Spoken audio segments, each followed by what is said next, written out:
আবু হুরায়রা রাদিয়াল্লাহু তাআলা আনহু বলেন, রাসূল সাল্লাল্লাহু আলাইহি সাল্লাম বলেছেন, মাল্লাম ইয়াসআলিল্লাহ ইয়াগদাব আলাইহি, যে চায় না, যে প্রার্থনা করে না, তার উপরে আল্লাহ সন্তুষ্ট হন।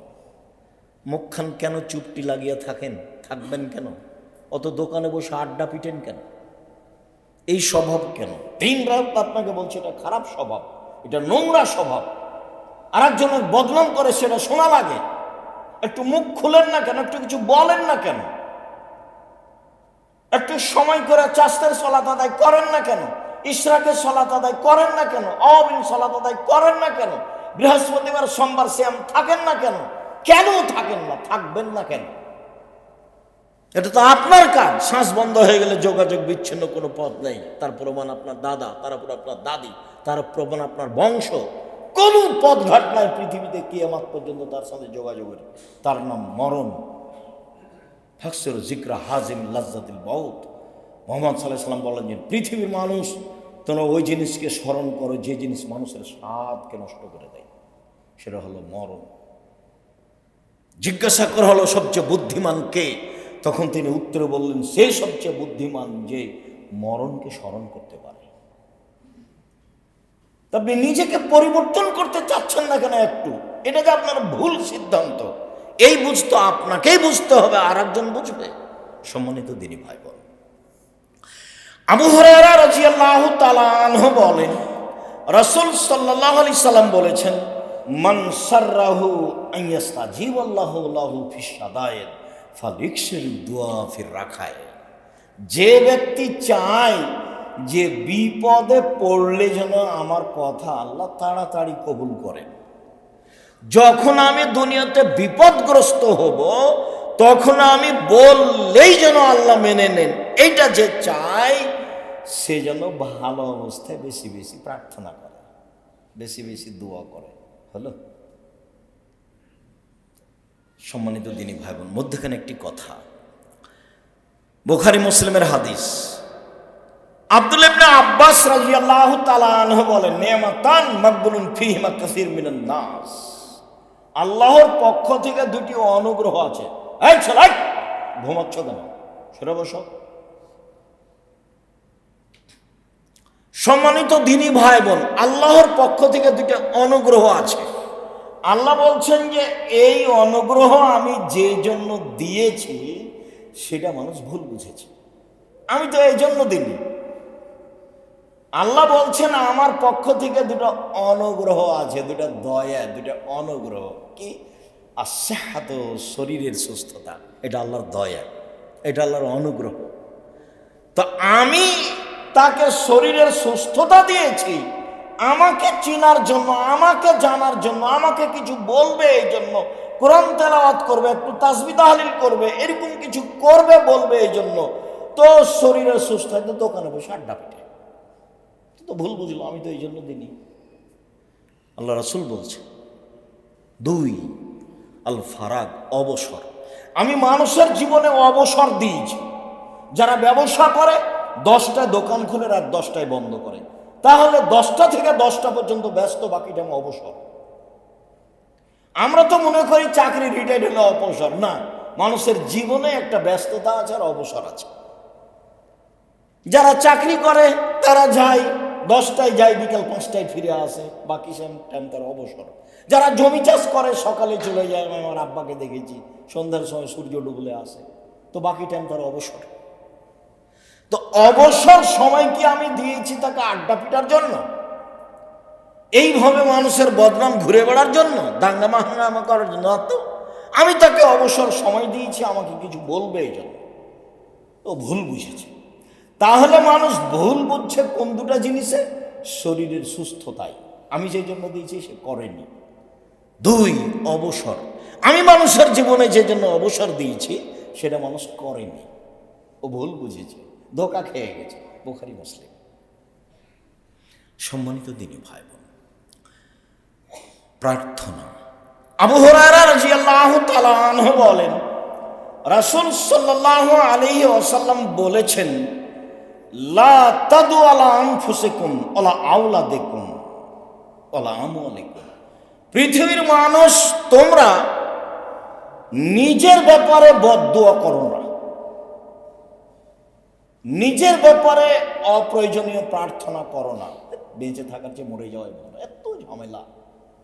অর্থ সম্পদের ব্যাপারে বদদুয়া করো না, এইসব অর্থ সম্পদ থাকার চেয়ে না থাকাই ভালো। ঝামেলা, এই ঝামেলা সেই ঝামেলা, মামলা মোকদ্দম, জমি জায়গা, এ কথা বলতে পাবা না। ছেলে মেয়ের জন্য বদদুয়া করতে পাবে না, ছেলে মেয়ে যতই খারাপ হোক।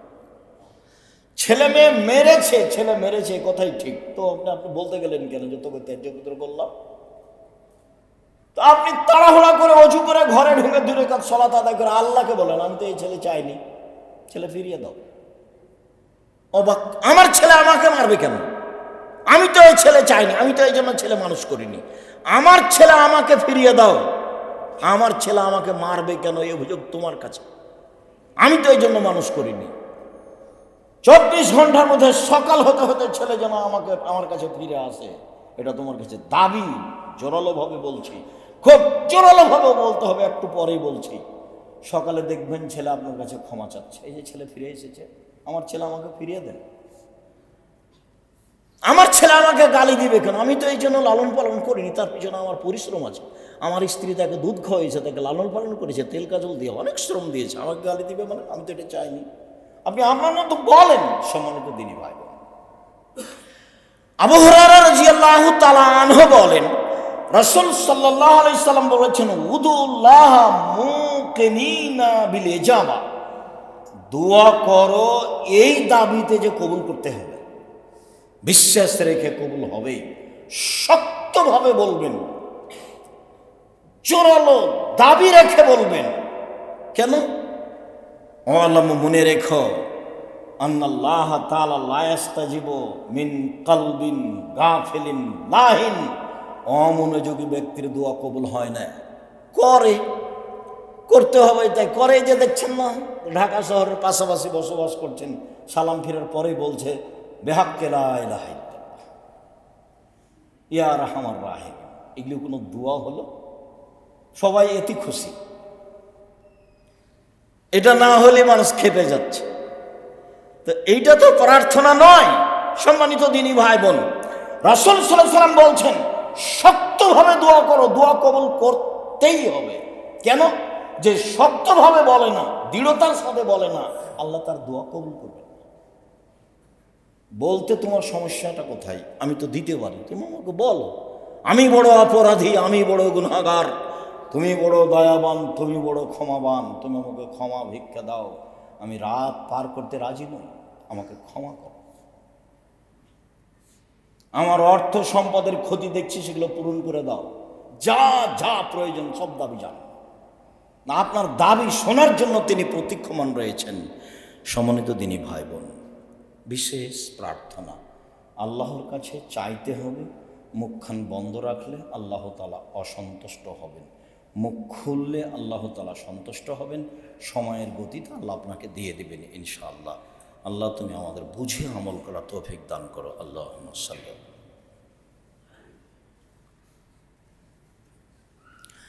আলহামদুলিল্লাহ ওয়াহদা ওয়াসসালাতু ওয়াসসালামু আলা মান লা নাবিয়্যা বাদা।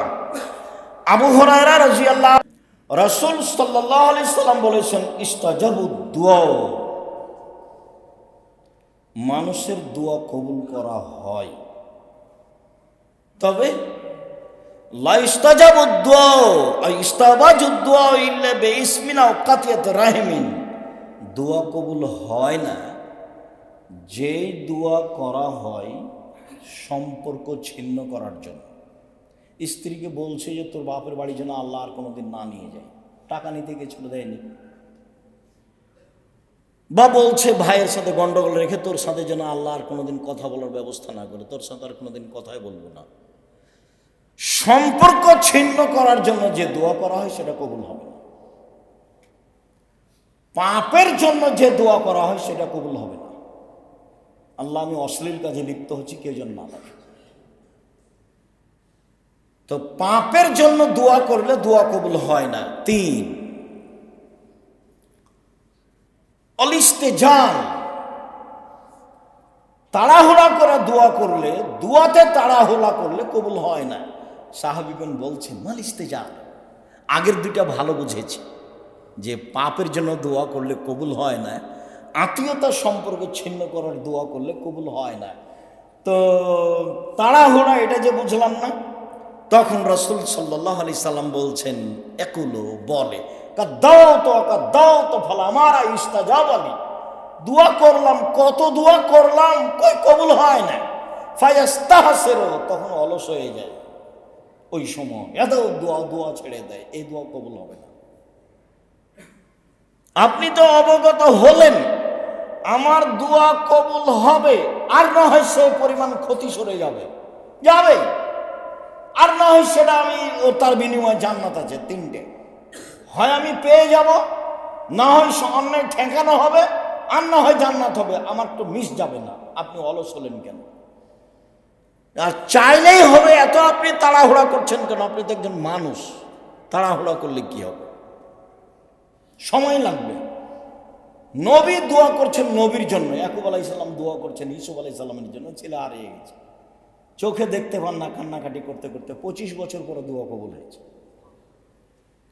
মুহাম্মদ সাল্লাল্লাহু আলাইহি সাল্লাম দোয়া করেছিলেন খুব অপমান অবস্থায়, সলাতে সিজদায় গেছেন, তখন আবু জাহাল বলছে, এই কে আছো? বুখারী মুসলিমের হাদিস।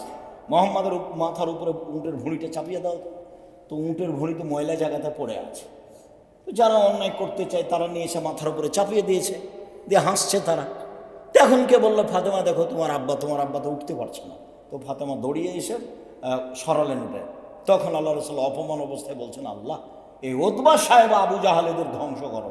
এই দোয়া কবুল হয়েছে 12 বছর পরে, অপমানের দোয়া তিনি অপমান অবস্থায় বলেছেন। যেদিন দোয়া কবুল হবে বুঝতে পারছেন, সেদিন দাগ দিয়ে দিয়েছিলেন বদরের মাঠে, শোনো উতবা এখানে পড়বে, যে আমি আঙ্গুল দিয়ে দাগ দিয়ে দিলাম, এখানে সাইবা, এখানে ওয়ালিদ ইবনে মুগিরা, এখানে আবু জাহাল। সাহাবী বলছেন, যুদ্ধের পরে দেখছি দাগের উপরে পড়ে আছে, যার যার নাম এখানে। দোয়া কবুল হবেই, নিরাশার কিছু নেই। সম্মানিত দিনী ভাই বোন, তাড়াহুড়া নেই। 3 শ্রেণীর মানুষের দোয়া কবুল হবে না। 1, পাপের জন্য দোয়া করলে দোয়া কবুল হবে না। 2, আত্মীয়তা ছিন্ন করার জন্য দোয়া করলে দোয়া কবুল হবে না। 3, তাড়াহুড়া করলে দোয়া কবুল হবে না। আবু হুরায়রা রাদিয়াল্লাহু তাআলা আনহু বলেন, অন্য এক বর্ণনায় এসেছে আবু দারদা রাদিয়াল্লাহু তাআলা আনহু বলেন, রাসূল সাল্লাল্লাহু আলাইহি সাল্লাম বলেছেন, দাওয়াতুল মুসলিম লি আখি বিজহরিল গায়বি মুস্তাজাবাতুন। কোনো ভাই যখন কোনো ভাইয়ের জন্য দূর থেকে, অন্তরাল থেকে, আড় থেকে দোয়া করে, তখন এই দোয়া কবুল হবেই। আপনি যখন আপনার কোনো ভাইয়ের জন্য দোয়া করবেন যে আপনার পাশে নেই, আপনি কারোর জন্য দোয়া করছেন, এই দোয়া কবুল হবেই। এই দোয়া কবুলের আরো বিশেষত্ব রয়েছে, সেটা হলো আল্লাহ রাসূল বলছেন, ইনদা রাসিহি মালাকুন মুআক্কাল। যখন কোনো ব্যক্তি তার ভাইয়ের জন্য কল্যাণের দোয়া করে, তখন তার মাথার পাশে একজন ফেরেশতা থাকেন। যখনই তার ভাইয়ের জন্য কোনো কল্যাণের দোয়া করে, আল্লাহ তুমি তার অর্থ সম্পদে বরকত দান করো, আল্লাহ তুমি তার রুজি রোজগারে বরকত দান করো, আল্লাহ তুমি তাকে পরহেজগারিতে দান করো, আল্লাহ অমুক ব্যক্তিকে তুমি হেদায়েত দান করো, এরকম যখন মানুষ দোয়া করে, তখন এই দোয়া কবুল হবেই। তখন ওই মাথার পাশে নির্ধারিত ফেরেশতা বলেন, ফায়াকুলুল মালাকুল মুআক্কাল বিহি, নির্ধারিত ফেরেশতা বলেন, আমিন, আল্লাহ তুমি কবুল করো। আলাকা বিসলিন, তুমি যে তার জন্য দোয়া করলে তোমার জন্য তাই, তুমি তার জন্য যা করলে তোমার জন্য তাই, তুমি তার জন্য যা দোয়া করলে তোমার জন্য তাই। তা আপনি কি শত্রুর জন্য দোয়া করতে পারবেন? মনটা তো তার উপরে খুব খারাপ হয়ে আছে। এই জন্য কোনো দল সংগঠন মাথায় রাখবেন না, নইলে ওর জন্য দোয়া করতে পারবেন না। আর যখন দোয়া করতে পারবেন না, তখন ফেরেশতা আপনার পক্ষে বলবে না। আপনি যখন কারোর জন্য দোয়া করবেন, তখন ফেরেশতা আবার আল্লাহকে বলবেন যে আল্লাহ তুমি এটা কবুল করো, আর যে দোয়া করছে ওর জন্য, যে করছে ওর জন্য তাই করে দাও, ওর জন্য তাই করে দাও। ও যে আর একজনের জন্য বললো, তুমি তার জন্য করে দাও, তো ও লস খাবে। ও আরেকজনের জন্য বলছে, তো তুমি ওটা তার জন্য করে দাও। তাহলে ফেরেশতা 2 জনের জন্য বলেন, আপনার জন্য আর তার জন্য। হাদিস বুখারী মুসলিম। আবু হুরায়রা রাদিয়াল্লাহু তাআলা আনহু বলেন, রাসূল সাল্লাল্লাহু আলাইহি সাল্লাম বলেছেন, সালাসাত দাওয়াতিন মুস্তাজাবাতুন লা শাক্কা ফিহিন্না, তিন শ্রেণীর মানুষের দোয়া কবুল হবে, মিস যায় না। এক, দাওয়াতুল মুসাফির, মুসাফিরের দোয়া। যখন সফরে থাকবেন তখন নিজের জন্য, আল পরিবারের জন্য, জাতির জন্য দোয়া করবেন, দোয়া কবুল হবে, তাতে সন্দেহ নেই। দুই, দাওয়াতুল ওয়ালিদ, পিতামাতার দোয়া। ভুলেও কখনো বদদোয়া করবেন না ছেলে মেয়ের জন্য। বদদোয়া করলে ছেলে মেয়ের জন্য বাপ মায়ের দোয়া কবুল হয়ে যায়, নিশ্চিত হবে, এই কথা আল্লাহ রাসূল বলছেন, যাতে কোনো সন্দেহ নেই। আর আপনার তো জানা আছে, ওই যে জোরাইজের মা জোরাইজকে বললো জোরাইজ, তখন জোরাইজ সালাত আদায় করছিল। জোরাইজ ভাবছে যে মায়ের সাথে কথা বলবো না সালাত আদায় করবো, মায়ের সাথে কথা বলবো না সালাত আদায় করবো, একটু দেরি হয়ে গেছে। তখন মায়ে বলছে, আল্লাহ আমার ছেলে আমার কথা সাড়া দিল না, ওই জন্য একটা পতিতালয়ের মহিলার সাথে সাক্ষাৎ না হওয়া পর্যন্ত তার মরণ না হয়। উল্টা দোয়া, কঠিন দোয়া, দোয়া তো কবুল হয়ে গেছে। একজন মহিলা এসে বলছে যে আমি তোমার সাথে অশ্লীল অন্যায় কাজ করতে চাই। না না, তা তো হবে না। তখনও একটা রাখালের সাথে অন্যায় করে একটা সন্তান জন্ম নিল, দিয়ে বলল মহিলা যে এই ছেলেটা হলো জোরাইজের। জনগণ এসে জোরাইজের ঘর বাড়ি ভেঙে দিল, একে একবারে রাস্তায় টেনে নামিয়ে হেঁচড়ে গালিগুলা যে ভর্তি করলো। জোরাইজ উজু করলেন, 2 রাকাত সালাত আদায় করলেন, উজু করে 2 রাকাত সালাত আদায় করে বলছেন, আল্লাহ এই ছেলে তুমি বলো তোমার বাপকে, দুধের ছেলেকে বলছে। তখন দুধের ছেলে বলছে আমার পিতা হচ্ছে রাখাল, গরু ছাগলের রাখাল। দেখেন উপদেশ বইয়ে আল্লাহ ভরসার আলোচনাতে দেওয়া আছে। একে বল, হ্যাঁ আল্লাহ ভরসা। অজু করে 2 রাকাত সালাত আদায় করে ওই বাচ্চাকে বলছে যে তুমি বলো তোমার বাপকে। তখন দুধের বাচ্চা বলছে যে আমার পিতা হলো রাখাল। আর জনগণ বুঝেছে যে এই ছেলের পিতা হলো জোরাইজ। ওর মা বলে দিয়েছে, বাচ্চার মা। ভুলেও কখনো ছেলে মেয়ের জন্য বদদোয়া করবেন না, যেটা বলেছি সেটাই করবেন। ছেলে অন্যায় করেছে, মেরেছে, আল্লাহর কাছে ফেরত চান। আপনি তো এই জন্য ছেলে মানুষ করেননি, করবেন কেন? 2, দাওয়াতুল মাজলুম, মাজলুমের দোয়া। ভুলেও কোনোদিন মানুষের প্রতি জুলুম করিয়েন না। যখন বুঝতে পারছেন এটা জুলুম, ফিরে আসবেন। যখন আপনি বুঝতে পারছেন এটা জুলুম, তখন ফিরে আসবেন। ভুলেও কোনোদিন মানুষের উপরে দাপট দেখাবেন না, ক্ষমতা দেখাবেন না। বহুদিন বলেছি, যারা সবচেয়ে ক্ষমতা দেখিয়েছে তারা 2-1 মিনিটে মরে গেছে, আদসামা। আর যারা তার পরবর্তীতে ক্ষমতা দেখিয়েছে ফেরাউন, তারা 5-7 মিনিটে মারা গেছে, ফেরাউন ডুবে গেছে। আর আপনাদের নেত্রীর বয়স ছিল 45 মিনিট, মনে কিছু নেবেন না। ক্ষমতা দেখিয়ে, দাপট দেখিয়ে 1 মিনিট বেঁচে থাকার চেষ্টা করবেন না, ভুল হিসাব। দাপট মিশে যায় তা আপনার চোখের সামনে, আপনি নিজে দেখেছেন। খুলনার অঘোষিত সম্রাট এরশাদ শিকদার মেয়ের মাথায় হাত দিতে পারেনি, সুযোগ পায়নি, ক্ষমতা টিকে না। দাম্ভিক প্রেসিডেন্ট, রাতে রাতে দেশ দখল করে নিয়েছেন প্রেসিডেন্ট সাদ্দাম, বাঁচার কোনো পথঘাট করতে পারেনি। জীবনে ক্ষমতা দেখিয়ে বাঁচবেন না, নরম হয়ে বাঁচেন। মাটির মানুষে বেঁচে থাকেন, 1 ঘন্টা বেঁচে থাকবো, মাটির মানুষে বেঁচে থাকবো। প্রতিশোধ নিতে হবে না, আমি অনুরোধ জানাচ্ছি আপনাকে, কারো পিছনে পড়তে হবে না। প্রতিশোধ না নিয়ে, পিছনে না পড়ে বেঁচে থাকা যায়, সম্ভব। সম্মানিত দিনী ভাই বোন, ক্ষমতা দেখাবেন না, আমার অনুরোধ। দলীয় দাপট দেখাবেন না। দলীয় দাপট টিকে না, তার আপনি তার প্রমাণ, আপনার চোখের সামনে তার প্রমাণ। রাসূল সাল্লাল্লাহু আলাইহি ওয়াসাল্লাম বলছেন যে দাওয়াতুল মাজলুমে মুস্তাজাবাতুন ওয়ালাউ কানা কাফিরান, মাজলুমের দোয়া কবুল হবে হিন্দু হলেও, কাফের হলেও। নেবে ও দুনিয়াতেও বলেছে আল্লাহকে যে আমার প্রতি জুলুম করেছে, তখন আল্লাহ শুনবে, আপনাকে বিপদে ফেলে দেবে। একবার বলছেন দাওয়াতুল মাজলুমে মুস্তাজাবাতুন ওয়ালাউ কানা ফাজিরান, বদ যদি হয়, শয়তান যদি হয়, এরপরেই যদি ও মাজলুম হয়, তার প্রতি আপনি জুলুম করেন, ও যদি আল্লাহকে বলে তাহলে কথা কবুল হয়ে যাবে। 3 শ্রেণীর মানুষের দোয়া কবুল হয়। 1 মুসাফির, 2 বাপ মা, 3 মাজলুম।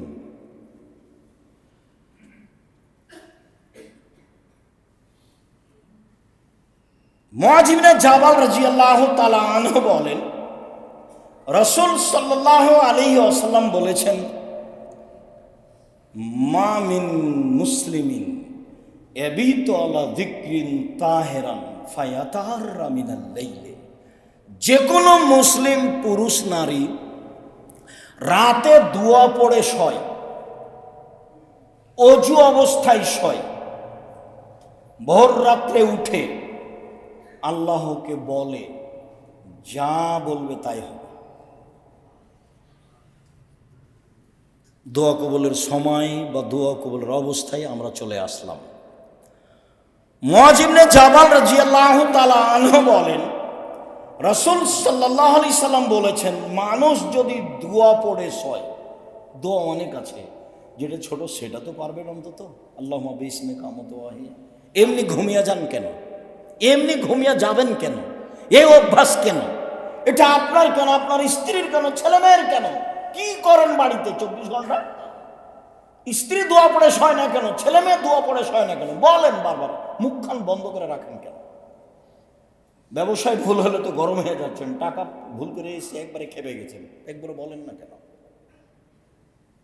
কেন ছেলে মেয়ে দোয়া না পড়ে শুইবে?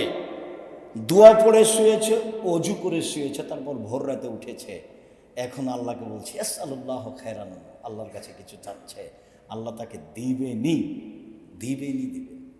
জাবের রাদিয়াল্লাহু তাআলা আনহু বলেন, রাসূল সাল্লাল্লাহু আলাইহি সাল্লাম বলেছেন, ইন্না ফিল লাইলি লাসাতান লা ইউফিকুহা আব্দুল মুসলিম ওয়া রাজুলুল মুসলিম। রাতে একটা সময় রয়েছে, রাতে একটা সময় রয়েছে, ওই সময়ে কোনো যদি মুসলিম পুরুষ নারী চায় খায়রান মিন আমরিদ দুনিয়া ওয়াল আখিরা, ইহকালের কল্যাণ পরকালের কল্যাণ, ইহকালের কিছু পরকালের কিছু, ইল্লা তাহু ইয়াহু, আল্লাহ তাকে দিবেনি, দিবেই দিবে, আল্লাহ তাকে দিবেনি, দিবেই দিবে। এ কথা মুহাম্মদ সাল্লাল্লাহু আলাইহি ওয়াসাল্লাম বলছেন।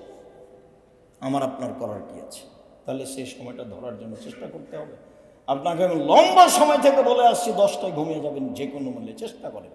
10টায় মানে 10:30 হলো তাতে কি আছে, 9:30 হলো তাতে কি আছে, 11টায় হলো তাতে কি আছে? আপনি রাত 2টায় ঘুমাবেন কেন, 1টায় ঘুমাবেন কেন? এ অভ্যাস কেন? তো আপনি উঠবেন কখন?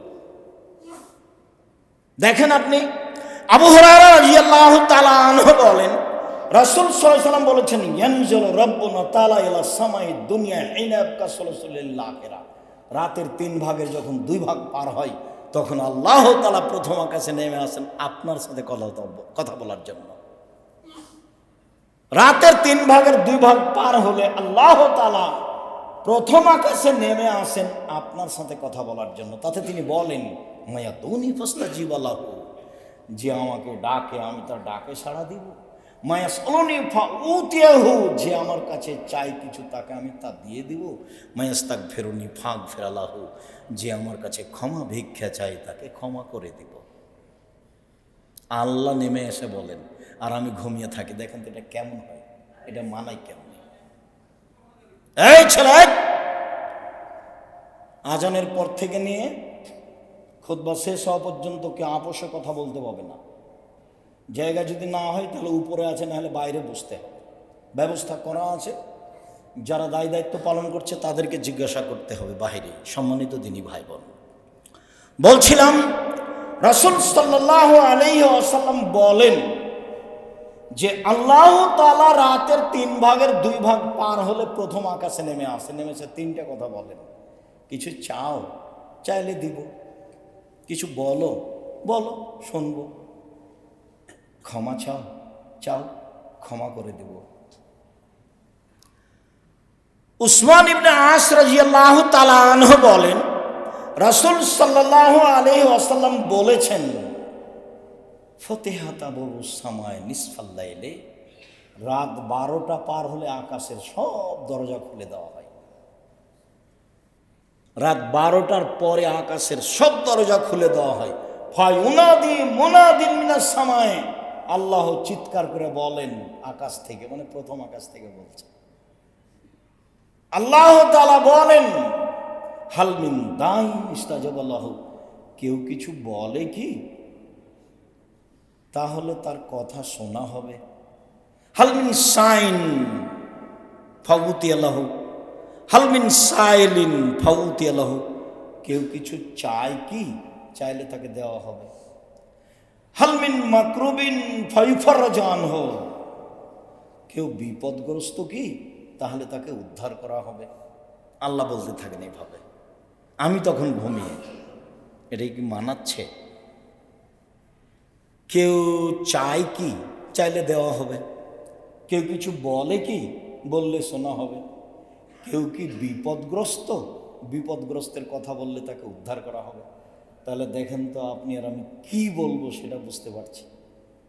বলার পদ্ধতি কি বলতে পারি, যা প্রয়োজন তাই বলতে পারি, যা রাসূল সাল্লাল্লাহু আলাইহি সাল্লাম বলছেন। কিভাবে? বুরাইদা রাদিয়াল্লাহু তাআলা আনহু বলেন,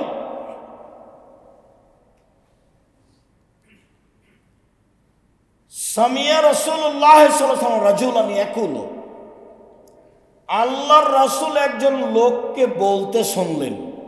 লোকটা বলছে, আল্লাহুম্মা ইন্নী আসআলুকা বিআন্নাকা আনতাল্লাহ, হে আল্লাহ, আমি তোমার কাছে চাচ্ছি এই জন্য যে তুমি আল্লাহ, তুমি আল্লাহ, এই জন্যই তো চাচ্ছি। লা ইলাহা ইল্লা আনতা, তুমি ছাড়া তো কোনো মাবুদ নেই। আল আহাদু আস-সামাদ, তুমি একক নিরপেক্ষ মুখাপেক্ষীহীন। আল্লাযী লাম ইয়ালিদ ওয়া লাম ইউলাদ, যিনি কাউকে জন্ম দেননি, যিনি কারো কাছে জন্ম নেননি। আল্লাহ ইয়াকুল লাহু কুফুয়ান আহাদ, তার সমকক্ষ কেউ নেই। এই পর্যন্ত যখন লোকটি বলল, তখন আল্লাহ রাসূল বলছেন, দা আল্লাহ বিসমিহিল আজম, লোকটি ইসমে আজম দিয়ে প্রার্থনা করেছে। লোকটি ইসমে আজম দিয়ে প্রার্থনা করেছে। এই যা সুইলা বিহি আতা, এ দিয়ে চাইলে আল্লাহ দিয়ে দেন, এই দিয়ে চাওয়া হলে আল্লাহ দিয়ে দেন। ওই যা দুয়া বিহি আজাবা, এই দিয়ে প্রার্থনা করলে কবুল করে নেন, এই দিয়ে প্রার্থনা করলে আল্লাহ কবুল করে নেন। তাহলে কবুল হওয়ার জন্য এইটা একটা জরুরি বিষয়।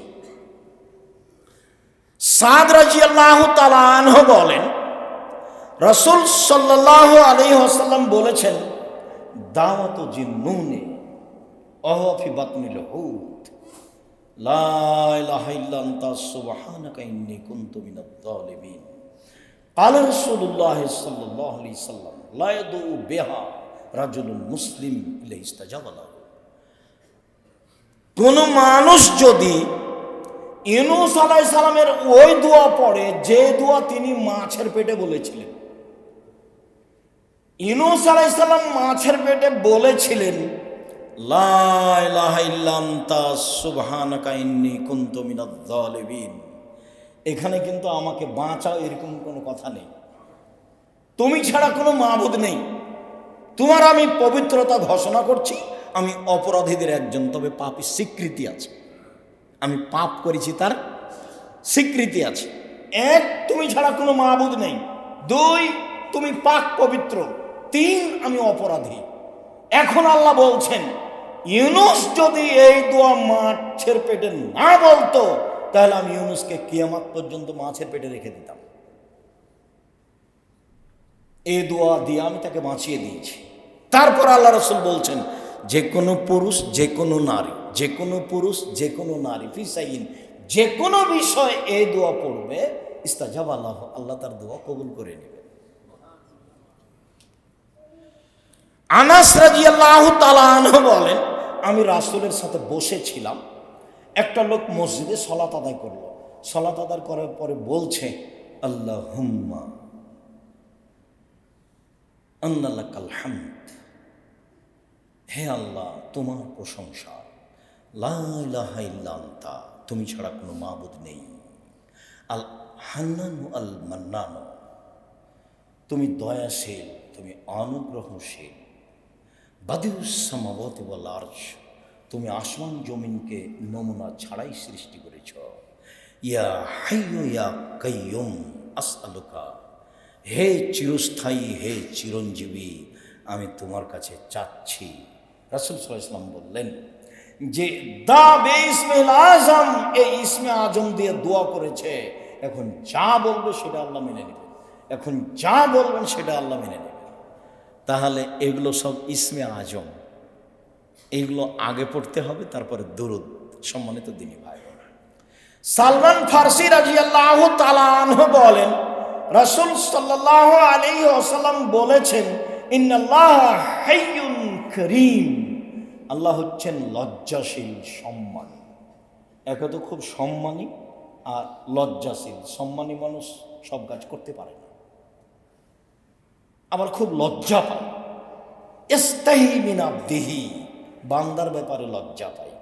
এই যা রাফা ইলাইহি ইয়াদাইহি আয়রদু মাসিফরান, যখন হাতখান উঠিয়ে তার দরবারে বলে, তখন আল্লাহ ফিরিয়ে দিতে লজ্জা পায়। হাত উঠিয়ে যখন তার দরবারে বলে কিছু, তখন লজ্জা পায়। উনি নিজেই লজ্জাশীল, নিজেই সম্মানী।